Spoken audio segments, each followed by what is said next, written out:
When we are together with others, and there is deference towards the elders in the group, then there is orderliness arising.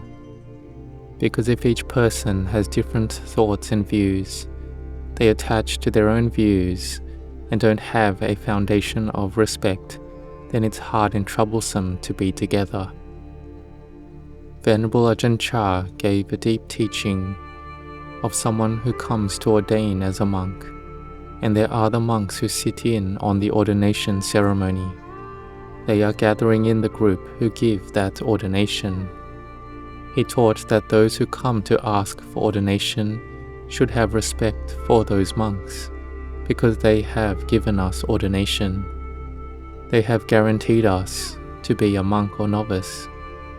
So Venerable Ajahn Chah taught deeply about having a foundation of respect. And with this, humility will arise.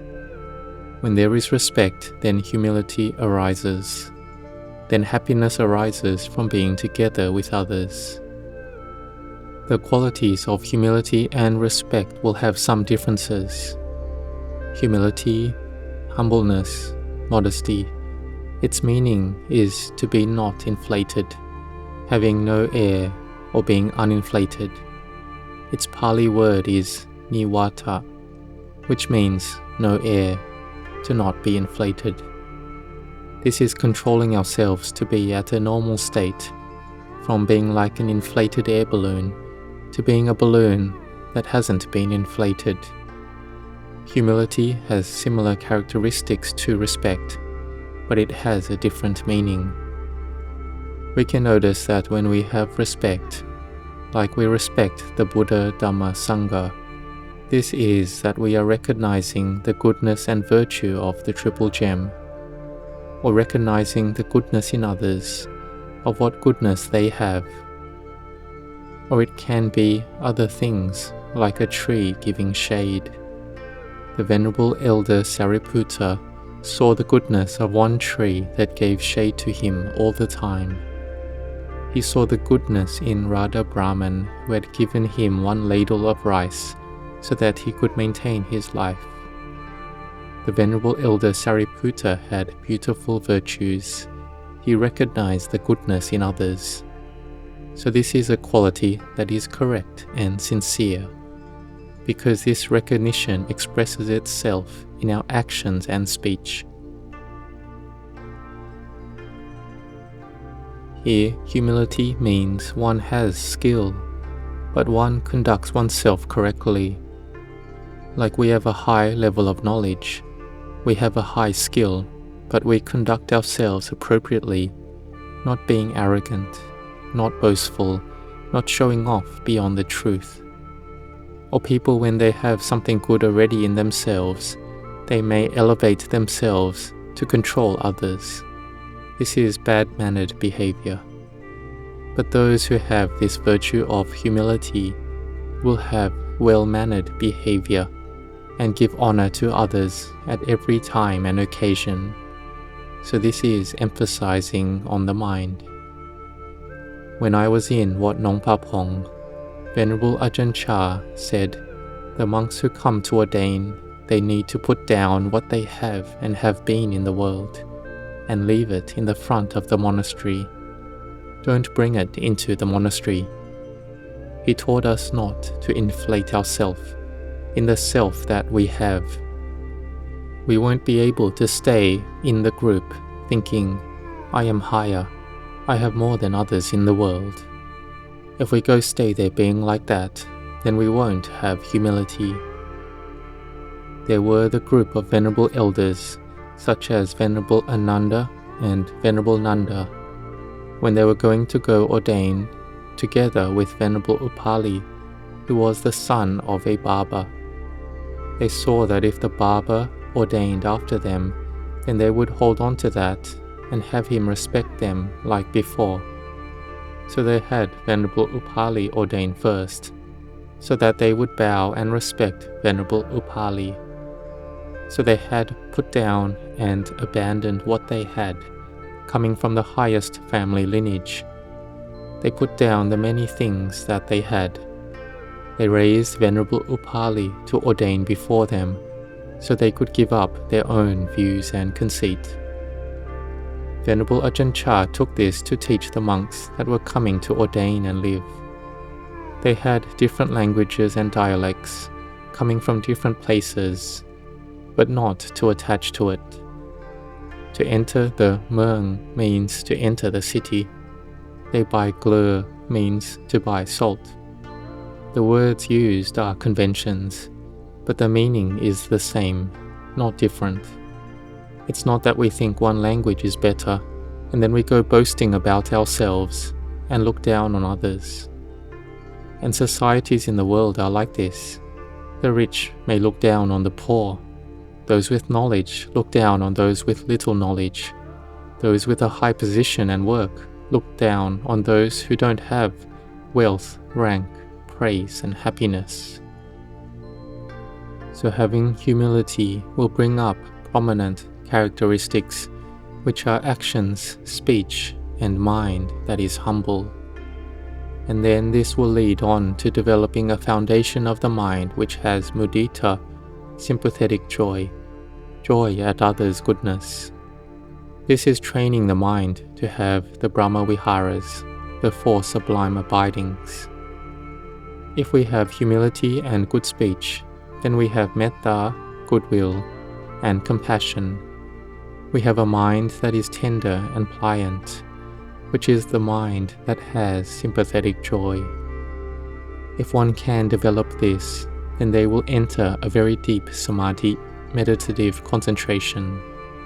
So it's not something that is small. So can we notice the characteristics of those who come to the Buddha Sasana, the dispensation?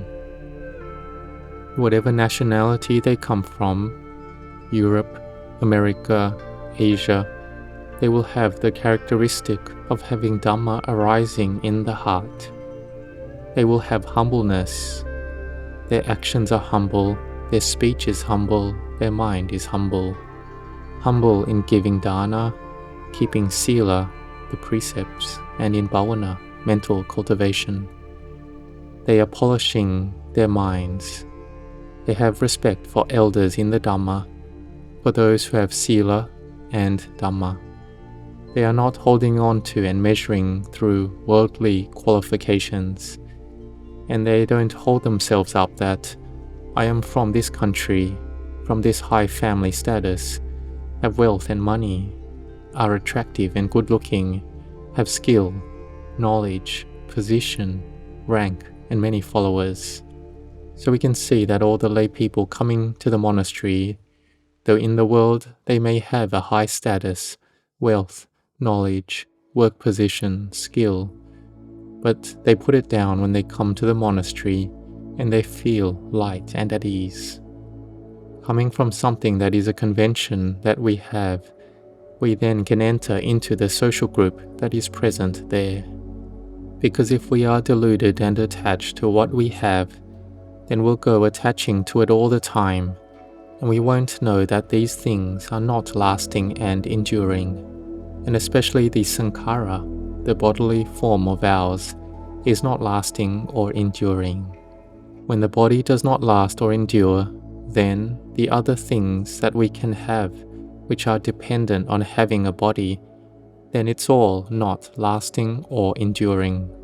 It can change. A millionaire or billionaire, one day they may not have it. The ones who don't have and are poor, one day they may have it. Some people who have no position or rank, one day they may have a high position. Someone with a high position, one day they may lose that position and lose the people under them as well. It's not a sure thing. It's a worldly condition. So we can't attach to what we have, and what we do have, we don't look down on others, but we instead use what we have to give benefit. We have metta and compassion to others. We have humility, and then even more people will respect us. They will recognize our goodness. So this is important. Because if we people hold on to ourself and ego, what's that like then? We can even lose close friends because of it. Because from something we shouldn't get angry about, we can get angry at friends over. We lose friends and the feelings of friendliness. Or we are not good and we don't have things, and we go boasting that we are good. We have conceit that we are good. Then we may lose our goodness. There are those who are born into a high status family, a rich family, and they may not gain success in studies and in their livelihood because they are stubborn, because they hold that they are good. Whoever advises them, they don't listen to. They have wealth and they spend it excessively until they are like the many who lose it all. In the time of the Buddha, there were people like that. And in this era, there is this as well. Or we are in a social group and we boast, we put on airs, we like to have special privileges and have no rules and discipline. Then the group can be separated and have divisions.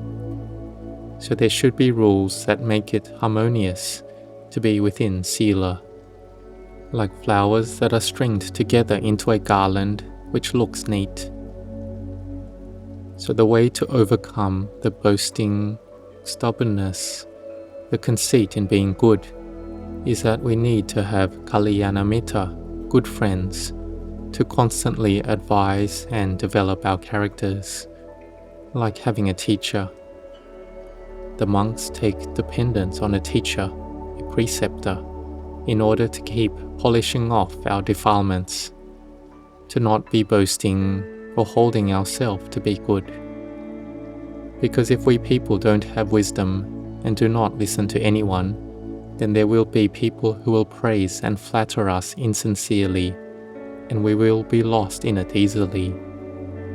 And then we will like it when others praise and flatter us that we are generous and kind-hearted.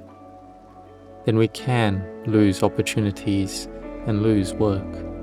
We will lack wisdom and go attaching to various things, becoming deluded in worldly conditions, which is having gain, rank, praise and pleasure. We don't think and contemplate that these things are of the world. They are things that are illusions in the world. There is gain, loss, rank, loss of rank, praise, blame, pleasure and pain. When they arise, we have to be careful. It's the faults coming from being conceited and boasting, arrogant, and of not being humble. So it's like this. As for respect, like explained, we recognize the goodness in others. We show respect sincerely and deeply. Having respect means the goodness is deeply embedded within our heart. It makes people to have a tender heart, unstubborn, graceful, and refined. This is important. When we have this respect, then we have virtue. We have metta, not thinking of finding faults in others, not mocking others, not thinking we are as good as them. Then we have good virtue. We look at things as being good. These days we call it thinking positively. We train in thinking positively often, then we will have happiness. Thinking positively consistently is metta. When we have metta, we can get along with others easily. We have metta and compassion for each other. We always see the good in others. We don't see the faults of them. Then our mind is at ease. We only see their virtue and goodness that they have done. And we won't be able then to stop ourselves from recognizing, respecting, praising, admiring, and esteeming them in body, speech, and mind. We do it with sincerity. We are not pretending. This is our mind being mudita, joyful with others. There is respect here. We do it and it's deeply embedded within our heart. We do it often and our mind will be a mind that is good and excellent. And if we don't do it, then we lose out on our happiness. So train in this. When we have respect and admiration like this, then it will show itself in our facial features. Our features are more fresh, our face looks beautiful, our wisdom has come up. The benefit of having respect is metta. It makes us lovable, and people are more affectionate to us. People are more deferential to us. They praise us. We have happiness in body and mind. We have no troubles and no problems or grudges with others. When we do good to others and they do bad to us, we may feel saddened. We may feel slighted. But we can maintain our even state of mind. We don't see fault with them. We have done the good act and have gained the goodness from that already. Don't look at it that they haven't repaid that act of goodness. Because in the society, in the world, those who have metta to others and don't expect anything in return are few. And there will be even less people that will be grateful to us. It's the way it is. People are looking out for just themselves and only looking for their own benefits. So when we have done good, whatever the act is, our goodness will make others want to help us in the times we are struggling, and we'll be able to pass and resolve it. We will have people who support, attend, and look after us without fail. So don't waver. Have sati, mindfulness, well established. Be a person who is not careless. Doing this, then our minds will have refined wisdom and be born in a high-status family in every life until we attain Nibbana. So we can see the difference between respect and humility, so may we contemplate it. In conclusion, we recognize the goodness of others that we meet and see. We rejoice in their goodness. We have respect and deference to them. Humility is making our minds have deference. The body, speech, and mind is humble. We are not arrogant, not raising ourselves to control others, and so on. And it's a blessing to our life. The Buddha taught that respect, humility, being of few wishes, and gratitude are the highest blessings. So all Dhamma practitioners, may you follow this, and you will have virtue and goodness. You will have generosity, sila, and mental cultivation, and ultimately, you will have wisdom. You will know and see the Dhamma. May you grow in blessings.